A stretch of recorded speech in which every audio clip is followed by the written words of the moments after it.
So part 4 of the book is about rent control. When a city institutes rent control, what does that mean? What policies is it instituting? Well, the city will essentially say that for apartments or homes, usually apartments, subject to rent control, there's a cap on the rent and there's a cap on how much the rent can be increased on a year-to-year basis. The problem is, more often than not, those caps are under what it takes to maintain the properties. Studies have shown that properties under rent control generally deteriorate over time because landlords cannot recover capital expenses necessary for improvements such as new boilers, new roofs, new heating systems, or whatever.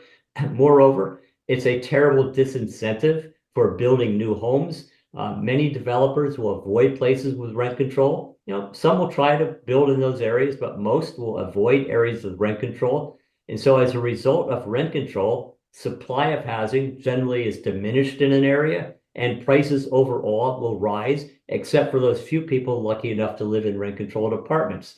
And in time, this can cause severe deterioration of homes. It can cause landlords to abandon properties. It can cause severe devaluation of property. I talk in my book about St. Paul, Minnesota. It passed a rent control ordinance a few years ago, and it limited rent increases to 3% a year, regardless of inflation.